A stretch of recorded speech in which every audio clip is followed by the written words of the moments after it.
Chapitre 13. Numéro du verset 1. Arjun a parlé. Au Keshav, qu'il désire savoir ce que sont la nature, les humains, le champ encore, celui qui le connaît. La connaissance, l'objet de la connaissance. Commentaire. Après l'événement sans précédent dans l'histoire de l'humanité, le créateur de cet univers avec tous ses contenus comprenant nature, a été vu par un très grand nombre de personnes sur le haut. Les planètes et les personnes comme Arjun tremblaient, tout comme les personnes des planètes supérieures. Arjun était complètement satisfait que l'alter ego de Brahm, Shri Krishna, soit du côté du Panva pour assurer leur victoire. Arjun pose pourtant la question incluse dans Shlok numéro 1-2. Chapitre 13 ci-dessus. Cette vue du Brahm ne s'était jamais produite auparavant et ne s'est jamais produite auparavant. Arrivé par la suite. Était-il nécessaire de poser des questions? Il est évident qu'Arjun était déconcerté et montrait des signes évidents d'un esprit faible et personne intellectuellement détruite. Par conséquent, Arjun tenait à connaître son inconvenance et conduite faible. Personne mieux que Shri Krishna ne pouvait expliquer à Arjun ce sujet complexe. Matière. Nous pourrions nous rappeler que dans les chapitres jusqu'à présent, les mots utilisés dans ce shlok ont été utilisés fréquemment. En fait, les shloks numéro 3 et 4 du chapitre 8 décrivent Brahm et certaines de ses qualités et son âme. Des mots comme la nature, ses effets, le trio, les aspects de la connaissance, la triade éternelle, etc. sont également mentionnés. Par conséquent, les questions ci-dessus posées par Arjun sont de nature plus clarificative. La relation des différents mots et entités est le bienvenu et le plus utile étant au même endroit. Numéro du verset 2. Shri Krishna parlait. Ce corps matériel est appelé le champ, corps. La personne qui connaît. Le corps matériel est appelé celui qui le connaît, âme. C'est ainsi qu'on les connaît, ô fils de Kunti. Commentaire. L'alter ego Shri Krishna de Brahm, le deuxième soi parle. Les shloks numéro 2 à 19 du chapitre 13 peuvent être lus ensemble. Numéro du verset 3. Il devrait connaître Brahm comme celui qui connaît tous les corps matériels. Pour connaître la différence entre le corps et le connaisseur, âme du corps au champ est la vraie connaissance. C'est celui de Brahm. Opinion, Obara. Commentaire. L'alter ego de Brahm, Shri Krishna, le deuxième soi, parle en tant que soi, le Brahm. Numéro du verset 4. Traduction. Il, Shri Krishna, expliquera brièvement le corps et l'âme matérielle tels qu'ils sont, d'où chacun est venu, déficience faiblesse, changement évolution, pouvoir attribut de chacun. Commentaire. L'alter ego Shri Krishna de Brahm, le deuxième soi parle. Numéro du verset 5. Une description rationnelle de ces aspects a certainement été donnée dans des poèmes et des vers par grands philosophes scientifiques de différentes manières et dans des distiques de nombreux types d'anciens littérature très clairement certainement. Commentaire. L'alter ego Shri Krishna de Brahm, le deuxième soi parle. Numéro du verset 6. Les 5 éléments, terre, eau, feu, air, ciel, le faux ego aux vanités, l'intellect non manifesté et les 10 sens, 5, œil, nez, oreille, langue, peau, et 5, mains, jambes, bouche et 2. Cachés, les sens impactés, mana, et les 5 sujets des sens.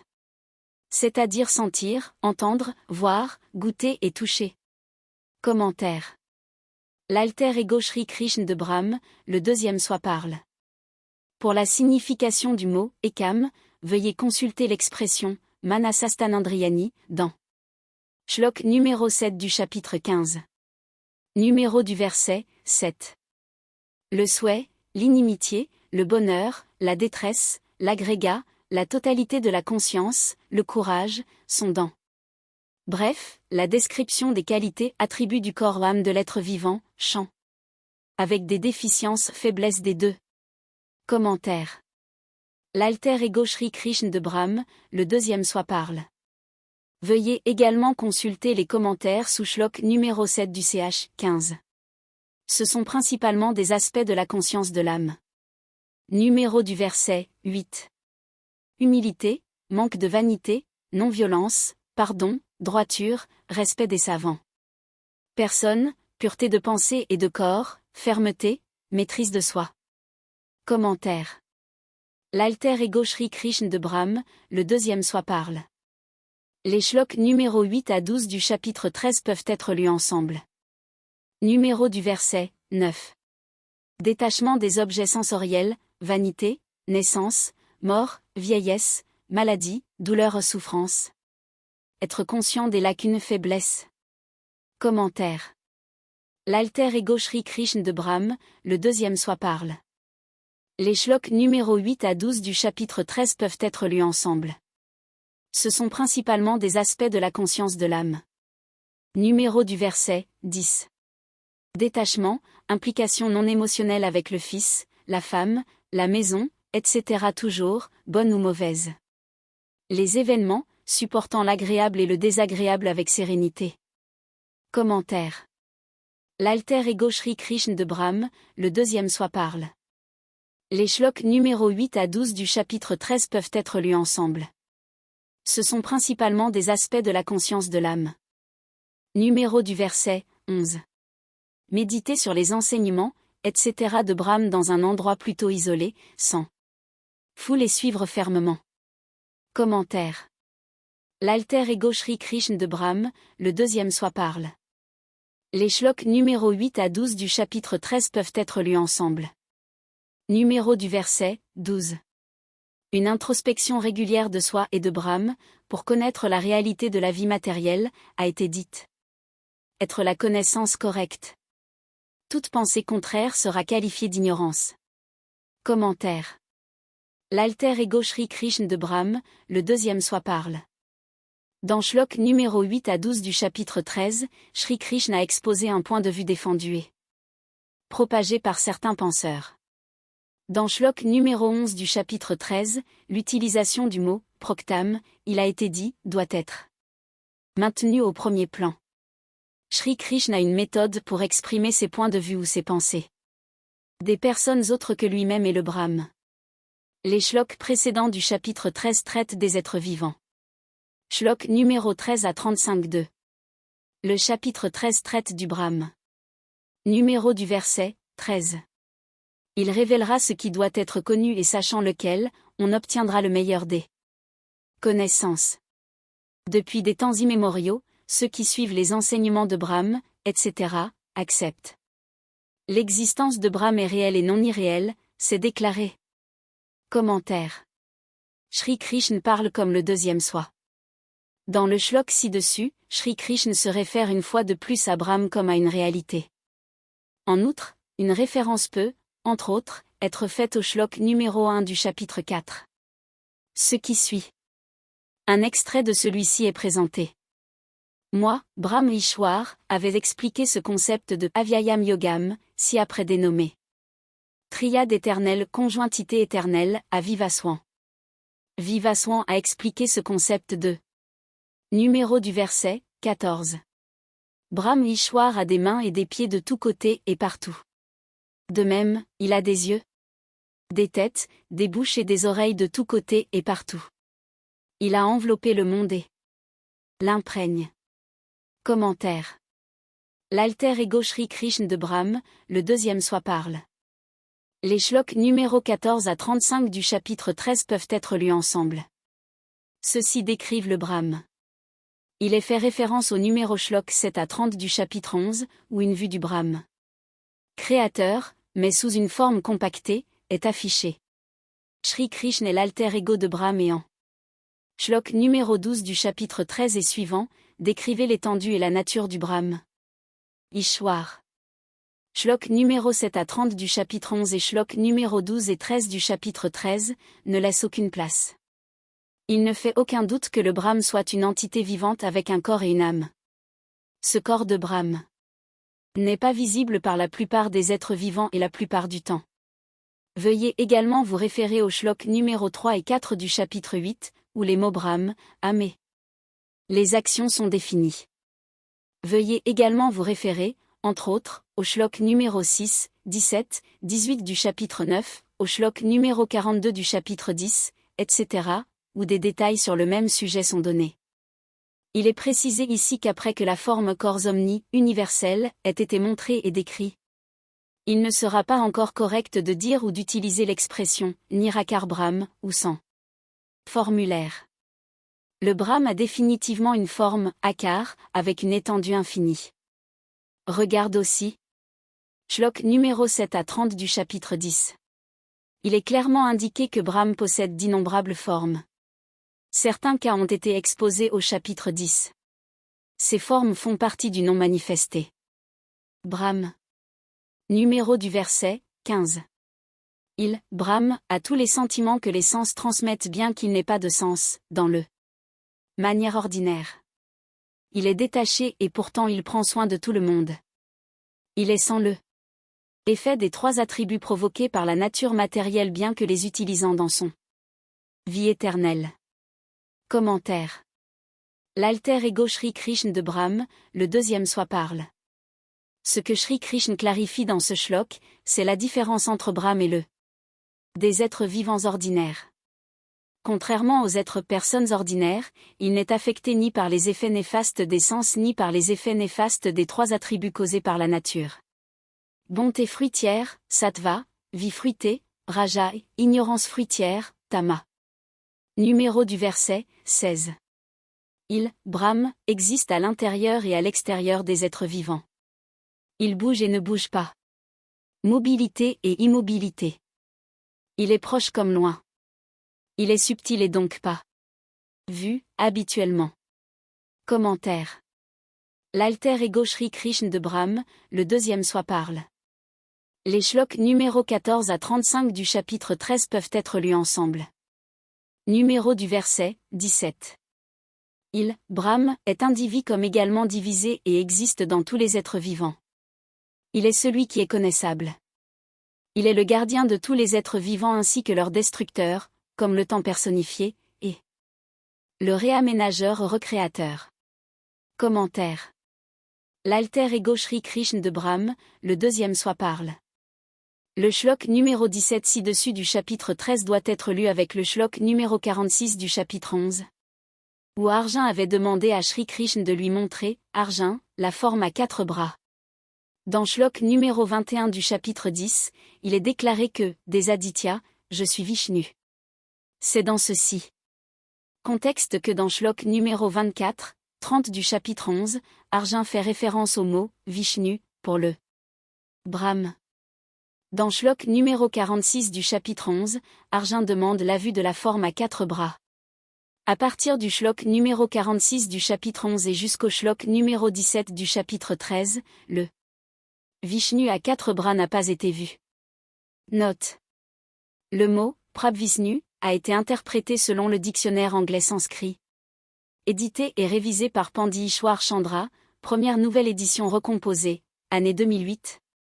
Publié par Parimal Publications, Delhi. Numéro du verset, 18. Il, Brahm, est la lumière du lumineux. Il est au-delà des ténèbres, les ténèbres ne peuvent pas couvrir. Il est la connaissance personnifiée. Il est le sujet à connaître. Il est la cible de tous. Connaissance. Il vit dans chaque cœur. Ceci est déclaré. Commentaire. L'alter ego Shri Krishna de Brahm, le deuxième soi parle. Numéro du verset, 19. Ainsi, en bref, le sujet du corps, champ, de la connaissance et du connaissable ont été expliqués. Après avoir su cela, suivez les enseignements de Brahm etc. pour pouvoir comprendre ses pensées. Et sa pensée. Commentaire. L'alter ego de Brahm, Shri Krishna, parle comme le second soi. Numéro du verset, 20. Il faut comprendre, supposer, que la nature et l'âme des êtres vivants sont également très anciennes. Les déficiences et les trois attributs causés par la nature naissent causés de la nature.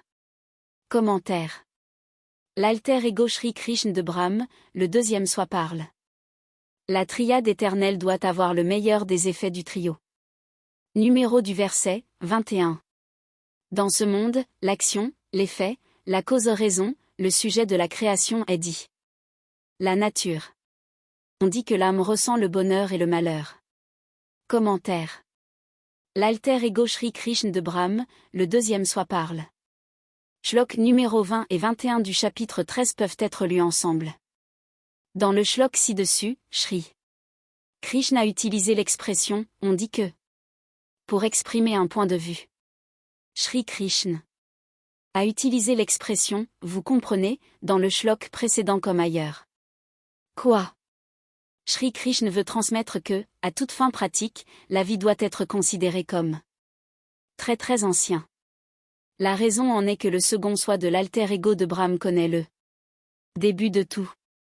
Mais la période de temps peut être si ancienne et si ancienne que si elle devait être énumérée en termes d'années, le nombre dépassera l'entendement. Le shlok ci-dessus indique également le processus d'évolution des êtres vivants. Pour commentaires détaillés, veuillez consulter, entre autres, shlok numéro 10 du chapitre 3, 6 du chapitre 7, 8 à 10. Du chapitre 9. Numéro du verset, 22. L'âme, tout en existant dans la nature, participe et est affectée par la nature à travers ses qualités. Attributs qui en découlent, communément appelés les trois attributs du A. Nature. L'âme en conjonction association avec les trois attributs qualités découlant de la nature, fait naître l'entité vivante l'âme dans le bien supérieur ou le mauvais inférieur. Forme espèce de vie. Commentaire. L'alter ego Shri Krishna de Brahm, le deuxième soi parle. Les shloks numéro 22 et 23 du chapitre 13 peuvent être lus ensemble avec les shloks numéro 7 et 8. Du ch. 15. Ce shlok lu avec les shloks numéro 9 à 14 du chapitre 3 montre qu'après la création initiale des êtres vivants, le Brahm a permis à la nature imprégnée de continuer à produire les êtres vivants à l'infini. C'était en partie similaire à la création des étoiles, des planètes, etc. qui devaient se poursuivre et coexister à l'infini. Pourquoi le permis Brahm devrait-il destruction de telles créations planifiées? Le shlok ci-dessus a donné les vues les plus claires et sans équivoque énoncées ci-dessous. 1. L'âme. L'entité vivante doit supporter les conséquences de l'environnement lorsqu'elle est dans la nature. 2. Les conséquences sont dues à l'influence de la nature à travers ses propriétés attributs. 3. C'est l'âme qui prend une autre forme de vie. 4. La forme de vie et ses aspects agréables. Des conditions de bonheur ou autrement dépendent également des effets de la nature à travers ses propriétés attributs. Veuillez également consulter, entre autres, shlok numéro 10 du chapitre 3, 6 du chapitre 7, 3,4 du chapitre 8, 1 à 6, 20 à 27 du chapitre 13, 3 et 4 du chapitre 14. La référence est également invitée au shlok numéro 37 à 42 du chapitre 3, où les effets du trois attributs dus à la nature ont déjà été indiqués. Le shlok actuel. Le numéro 22 du chapitre 13 et le shlok numéro 23 suivant du chapitre 13 détaillent plus en détail l'interaction et le rôle de la nature à travers ses attributs, propriétés sur l'âme, l'entité vivante. Tout en existant dans la nature. C'est le début. Forme corps est la deuxième étape. Mais, le premier. Pour les réactions karmiques. Pour une discussion plus approfondie, veuillez consulter shlok numéro 3 et 4 du chapitre 14. Numéro du verset, 23. Surveillant proche mais omniprésent, celui qui permet consent, protecteur consommateur jouisseur victime. L'âme ou entité vivante est la plus élevée dans le corps, champ, et a les rôles mentionnés ci-dessus pour jouer, faire et mettre en scène et possède également certains attributs du Brahm. Commentaire. L'alter ego Shri Krishna de Brahm, le deuxième soi parle. Les shloks numéro 22 et 23 du chapitre 13 peuvent être lus ensemble. Le shlok ci-dessus clarifie que l'âme entité vivante dans le corps champ des personnes vivantes est un seul pour souffrir, jouir, superviser et permettre les actions. Mais, a aussi la touche de divinité en elle. La référence est invitée au numéro shlok 37 à 42 du chapitre 3 et au numéro shlok 22 et 23 de chapitre 13. De plus, par une lecture appropriée de ces différents shloks, il est clair que sous le influence de la nature à travers ses propriétés attributs, les trois attributs causés par nature, les pensées, les réponses, la conscience, les décisions, les méthodes et modes de prise. Les actions, réactions, etc. sont prises par l'entité vivante, l'âme étant un fragment de Brahman. C'est cette partie divine qui supervise toutes les activités et tente de vaincre la conscience impactée. Causée par d'autres impressions, etc. mentionnées ci-dessus sur l'âme pendant qu'elle est dans la nature et par la suite dans un corps matériel. Une lecture harmonieuse des shloks numéro 37 à 42 du chapitre 3 et du shlok numéro 22 du chapitre 13, ainsi que du shlok numéro 23 du chapitre 13, montrera que d'une part de l'âme, l'entité vivante, Kshetragya, est l'influence de la nature, conscience impactée, à travers son propriété attribue via les sens conduisant à la germination d'instincts affectant l'âme. Entité vivante. D'un autre côté, la partie divine de l'âme entité vivante avec son supervision et contrôle omniprésent de tout ce qui émane des actions, réactions, etc. Aux instincts, au corps avec ses sens, à la conscience impactée et à l'intellect appliqué. Voir également, entre autres, shlok numéro 30, 31, 32, 59, 64 du chapitre 2, 9 du chapitre 3, 7, 13 du chapitre 5, etc. qui déclarent que l'âme est le maître du corps. Numéro du verset, 24. Quiconque a compris la relation, la nature à travers ses propriétés, attributs provoquants. Les instincts et l'âme entité vivante en tant que partie de Brahman indépendamment de son présent. Condition occupation, il se peut qu'il ne renaisse pas. Commentaire. L'alter ego Shri Krishna de Brahman, le deuxième soi parle. Le shlok ci-dessus énonce la vérité fondamentale en 2 lignes seulement. Cela a été dit plus tôt dans le sermon.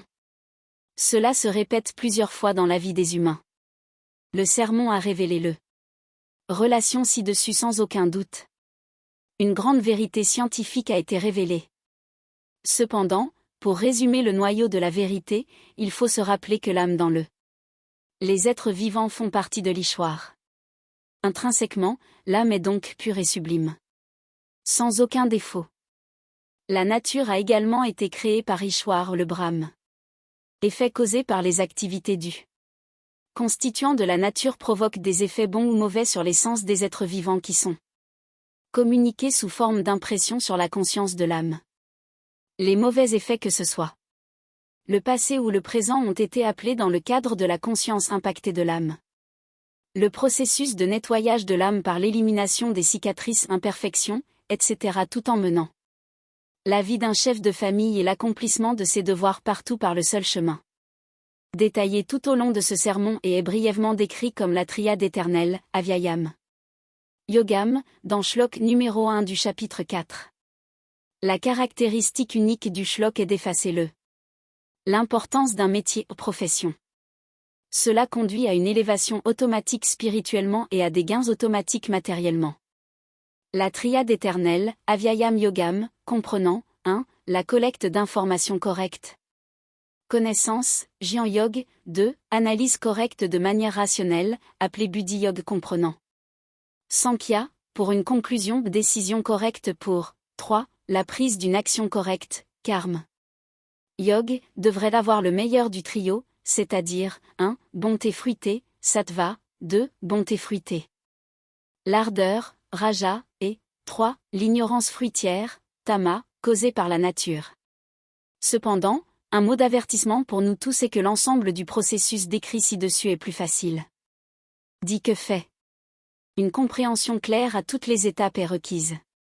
Pour une discussion plus approfondie, veuillez vous référer, entre autres, au numéro shlok 45 des chapitres 2, 4 et 5 2. Chapitre 7, 12 à 15 du chapitre 7, 7 et 8 du chapitre 15, etc.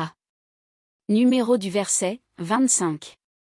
Le cycle de la mort et de la naissance peut être terminé selon certains, uniquement par la méditation.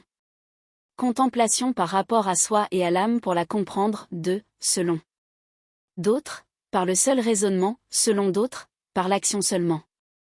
Commentaire. L'alter ego Shri Krishna de Brahman, le deuxième soi parle. Dans le shlok ci-dessus, les conditions énoncées dans le shlok numéro 24 du chapitre 13 ont été ignorées par les personnes mentionnées dans shlok numéro 25 du chapitre 13. Ils pensent à tort que N'importe lequel des deux premiers moyens, processus, méthode mentionnés ci-dessus est suffisant.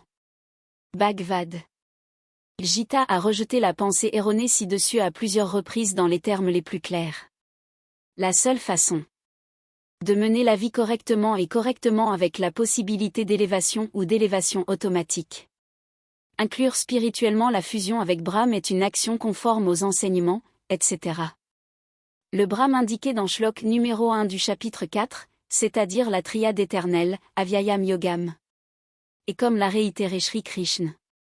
Les deux premières méthodes ne peuvent pas élever l'âme au état de fusion avec le Brahm, seul ou conjointement. Veuillez voir entre autres les numéros Shlok 54 et 55 du chapitre 11, où est indiquée la seule voie de fusion avec le Brahm. Numéro du verset, 26. Il y a d'autres personnes qui, sans aucune connaissance personnelle, entendent avec confiance foi parler d'eux. Aspect de l'âme, entité vivante provenant de sources faisant autorité et avoir pleinement confiance en cela, aussi. Surmonter le cycle de la vie et de la mort. Commentaire. L'alter ego Sri Krishna de Brahm, le deuxième soi parle.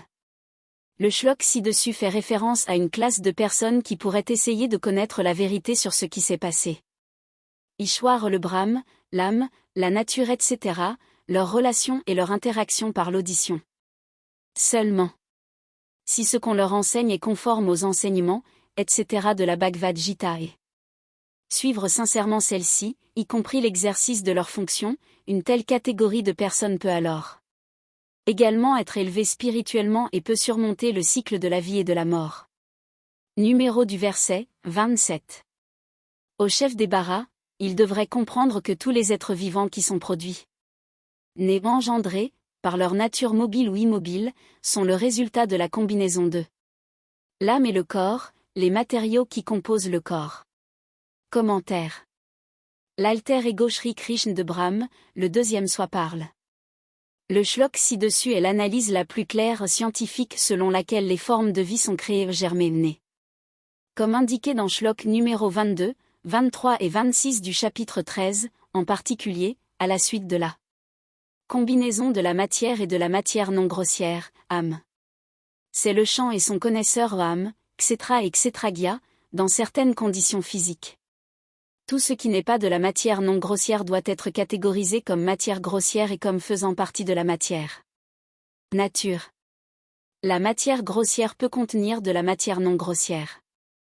La référence est invitée au numéro Shlok 37 à 42 du chapitre 3, 1 à 6 du chapitre 13. Le shlok ci-dessus est clairement indicatif du processus d'évolution des formes et des capacités de différents êtres vivants. La référence est également invitée, entre autres, au numéro Shlok 9 à 14 de chapitre 3, 6 du chapitre 7, 3 et 4 du chapitre 8, 8 à 10 du chapitre 9.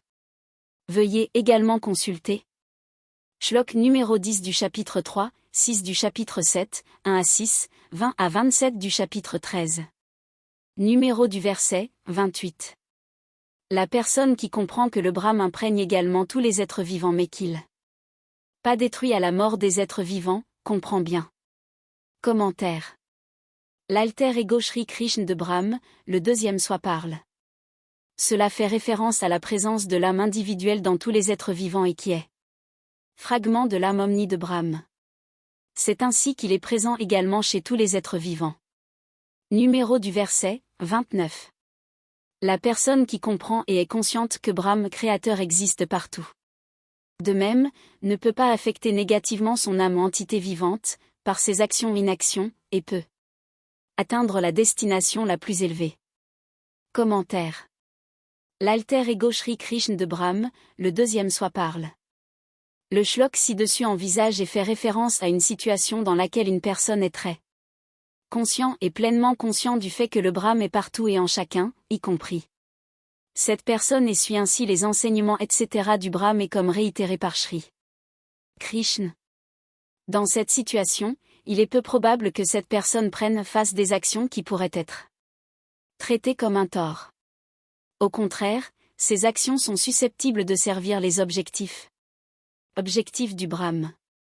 Par conséquent, son âme qui a agi selon les normes de la justice, n'aboutira qu'à son émancipation, de l'âme.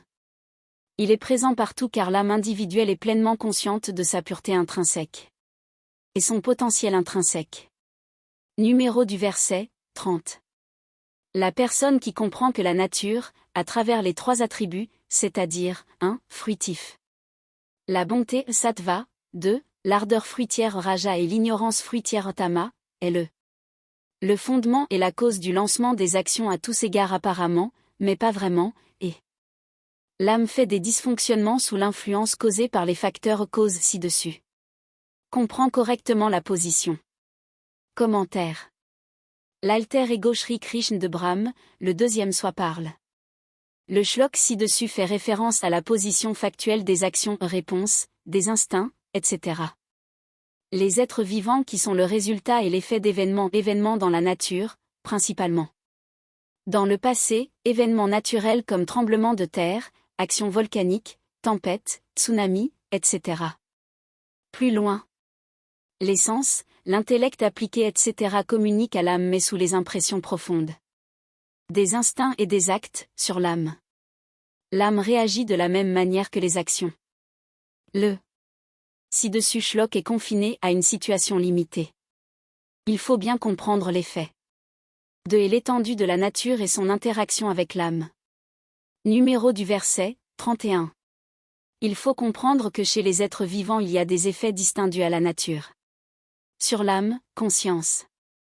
Cependant, situées dans une même entité, les activités de développement-évolution dépendent de ces 2 éléments, la conscience de l'âme et les effets provoqués par nature, etc. Alors une telle personne comprend correctement le point de vue de Brahm. Commentaire. L'alter ego Shri Krishna de Brahm, le deuxième soi parle. Ce shlok numéro 31 du chapitre 13 peut être lu avec les shloks numéro 10 du chapitre 3, 6-2. Chapitre 7, 3 et 4 du chapitre 8, 1 à 6, 20 à 27 du chapitre 13, en ce qui concerne le développement. L'évolution des corps matériels des êtres vivants est concernée. Les shloks ci-dessus soulignent le fait qu'après que Brahm ait créé l'univers, la nature, la matière et les êtres vivants, ceux-ci sont en cours de développement et d'évolution. Numéro du verset, 32. L'éternel Brahm réside en chacun depuis des temps immémoriaux, parce que l'âme individuelle est fragment de l'âme de Brahm. Il n'est pas affecté par les 3 attributs causés par la nature. Il n'est ni attaché ni responsable des actions d'un corps. Commentaire. L'alter ego Shri Krishna de Brahm, le deuxième soi parle. Ce shlok s'occupe vraiment de la vie quotidienne de l'âme individuelle et si ses activités ont impact sur l'âme omni. La réponse donnée est que d'habitude, le nombre. Ce shlok fait référence à une situation particulière uniquement. Une distinction est faite entre les Brahm en tant qu'entité vivante indestructible, éternelle et divine, comme décrit dans le shlok précédent. Les numéros 3 et 4 du chapitre 8 et 31 du chapitre 13 etc. est la partie divisée, mais divine dans tout le monde. L'autre partie, c'est-à-dire l'âme, est confinée à un corps particulier, en tant que partie de celui-ci. Un corps particulier provoque et supervise toutes les actions, réactions, réponses, etc. du corps. Dans shlok numéro 23 du chapitre 13, le rôle détaillé de l'âme et sa nature ont été exposés. La traduction anglaise du dit shlok se lit comme suit, surveillant proche et omniprésent, le Père Mystère. Consentant, protecteur consommateur souffrant joueur, l'âme entité vivante est la plus élevée dans le monde. Corps, champ, a les rôles mentionnés ci-dessus à jouer, faire et à mettre en œuvre et a également certains des attributs du Brahm Ishwar. En outre, référence doit également être faite au shlok numéro 43 du chapitre 3. La traduction anglaise est reproduite comme ci-dessous. Ainsi, sachez que l'âme l'entité vivante est supérieure à son propre intellect. L'âme doit conquérir le redoutable ennemi du désir, aux puissantes armées. En outre, il faut également faire référence au shlok numéro 24 du chapitre 2, où Shri Krishna détaille les attributs de l'âme omni étant présents partout, etc. De plus, la référence est également invitée au shlok numéro 25 du chapitre 2, où l'indication est donnée de l'âme individuelle dans relation avec l'âme omni. Une référence est également invitée au shlok numéro 30 du chapitre 2, où il est dit que l'âme est le maître du corps matériel. Au vu des extraits ci-dessus de différents shloks, il est avancé que ce shlok est indiquant le rôle de l'âme omni qui a été appelé le témoin uniquement. Autre part, l'âme omni ne doit rien faire. Il en est ainsi par rapport à un individu vivant. Étant, généralement. Ce sera également une déclaration générale donnée dans le shlok et voici comment. Le shlok doit être interprété. Le rôle de l'âme individuelle ne doit pas être mélangé avec celui de rôle de l'âme omni. Situation dans une société, nécessitant l'intervention directe de Brahm, par exemple, comme décrit dans Shlok. Les numéros 6 à 9 du chapitre 4 et similaires ne sont pas couverts par ce Shlok. Par conséquent, ce n'est pas toujours le l'âme omni est un simple témoin. En général, il peut en être ainsi en ce qui concerne l'individu vivant. Entité. Sinon, Issoire est plus occupé que quiconque. Veuillez également consulter, entre autres, Shlok numéro 10-2.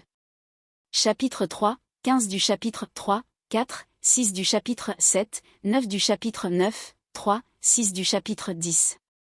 Note. Le mot « paramatma » a été interprété comme « Brahm » compte tenu de la langue du au-dessus de Shlok. Dans Shlok numéro 6 du CH 7, le mot « paramatma » a été interprété différemment. Compte tenu du contexte et de la langue de ce Shlok. Numéro du verset, 33. Son soi vivant éternel étant très subtil, il imprègne partout sous le ciel, comme l'éther et ne s'en mêle pas, s'attache bien que situé dans chaque être vivant, son fragment comme l'âme humaine, peut s'attacher. Commentaire. L'alter ego Shri Krishna de Brahm, le deuxième soi parle. Les shloks numéro 31 et 32 du chapitre 13 font référence au Brahm. Par conséquent, shlok numéro 33 du chapitre 13. Ci-dessus fait nécessairement mais implicitement également référence au Brahm. Par conséquent, l'interprétation ci-dessus a été adoptée. C'est la raison pour laquelle ces commentaires ont accepté que l'individu l'âme a une partie pure et peut avoir une partie impure. Le shlok ci-dessus décrit la relation de l'âme omni de Brahm avec le fragment de son âme présente dans les êtres vivants. Uniquement à titre de clarification, il est avancé que l'âme individuelle peut s'enchevêtrer pour plusieurs raisons et causes mentionnées plus haut. Numéro du verset, 34. Au bara, tout comme le soleil illumine la terre entière, l'âme de chaque corps s'illumine. Illumine le corps. Commentaire. L'alter ego Shri Krishna de Brahm, le deuxième soi parle. Numéro du verset, 35. La personne doit connaître et comprendre par la connaissance la différence entre l'âme et le corps au champ humain, l'univers et Brahm. Si, les êtres vivants peuvent aussi comprendre le processus de libération des trois attributs causés par la nature, il peut atteindre le plus haut, le Brahm. Commentaire. L'alter ego Shri Krishna de Brahm, le deuxième soi parle.